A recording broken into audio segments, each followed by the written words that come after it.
فرمانے نے انما یرید اللہ لیذہب عنکم الرجس اہل البیت ویطہرکم تطہیرا۔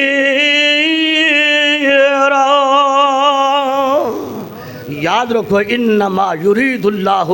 یقیناً اللہ کا یہ ارادہ ہے، لیطہرکم لیذہب عنکم الرجس، تم سے میرا اللہ نجاست دور کر دے، رجس دور کر دے۔ کنا تو فرمایا اہل البیت، اے اہل بیت، نبی کے گھر والوں، وَيُطَهِّرَكُمْ تَطْهِيرًا، اللہ نبی دے گھر والیاں انج پاک کر دے جویں پاک کرن دا حق ہے۔ رب دے محبوب پیغمبر جناب محمد صلی اللہ علیہ وسلم دے کول او چادر پاک مزمل میرے نبی دی، فرمایا یا ایھا المزمل قم اللیل الا قلیلا یا ایھا المدثر قم فانذر۔ او میرے پیغمبر دی چادر جی دا تذکرہ اللہ دے پاک کلام دے اندر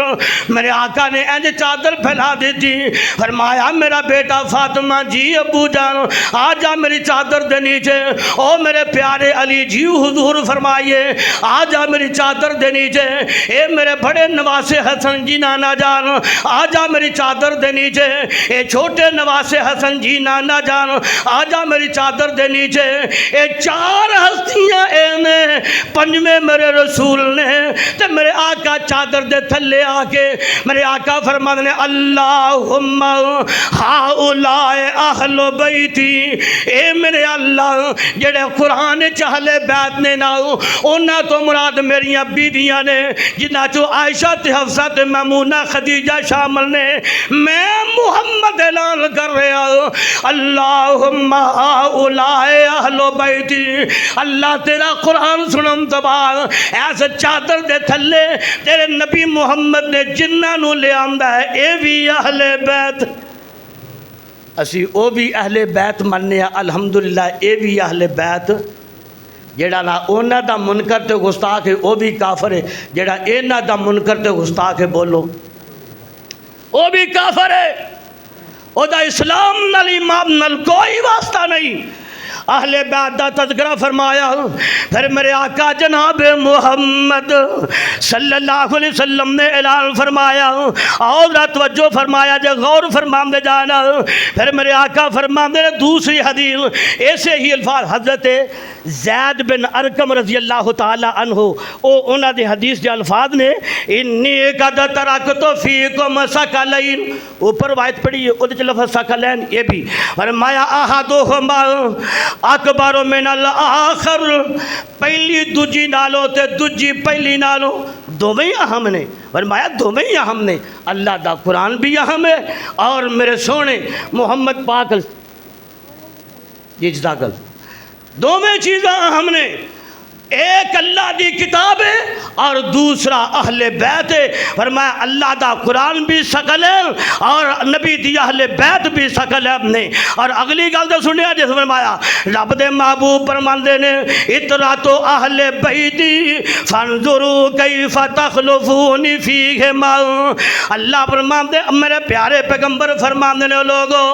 ایک اللہ دی کتاب قرآن مجید ہے اور دوسری میری اہل بیت ہے، فرمایا وَلَن يَتَفَرَّقَا حَتَّى يَرِدَ عَلَىٰ حَوْضِي، میرے آقا فرمانے لوگوں رب دے قرآن دے نال بھی جڑ کر آ جائے، میری اہل بیت نال بھی جڑ کر آ جائے، جیڑا بندہ قرآن نال اٹیچ رہے گا اہل بیت نال محبت کرنے والا ہوئے گا، او میرے حوض تے آئے گا تے میں حوض کوثر دا پانی پلاواں گا۔ قرآن تے عمل کرنے والا اہل بیت نال محبت کرنے والا، بولیے نبی دے حوض کوثر تو پانی نصیب کنوں ہونا ہے؟ جنہ قرآن تے عمل کرنا ہے، نبی دی سنت تے عمل کرنا ہے، جنہ اہل بیت نال محبت کرنی ہے۔ اور اگلی گل تو سنیا جے رب دے محبوب پیغمبر فرماندے نے اللہ اکبر فرمایا ان اللہ مولائی وانا ولی کل مومن، اللہ میرا دوست ہے اور میں ہر مومن دا دوست ہوں۔ ثم اخذ بید علی، اس غدیر خمت مقام تے میرے آقا فرماندے نے علی پیاریا کھڑا ہو جاؤ، میرے علی کھڑے ہوندے نے، نبی نے علی دا ہاتھ پڑیا تے انج کر کے اچا بلند کیتا۔ سبحان اللہ سبحان اللہ، کیسا مقدر پایا میرے سونے پیارے حضرت علی رضی، بولیے رضی اللہ تعالی رضی اللہ۔ اور اسیوں لوگ ہاں، میری کتاب ہے جنہوں میں پڑھنا، جنہوں میں پڑھانا، جنہوں بخاری شریف کیا جاندہ ہے، وہ دے وچ حضرت امام بخاری رحمت اللہ علیہ نے جتھے سیدہ فاطمہ دا ذکر آیا نا، وہ تھے علیہ السلام آکھیا لکھیا پیا ہے، اور جتھے علی دا ذکر آیا ہے وہ تھے علیہ السلام رضی اللہ تعالی عنہ کہیے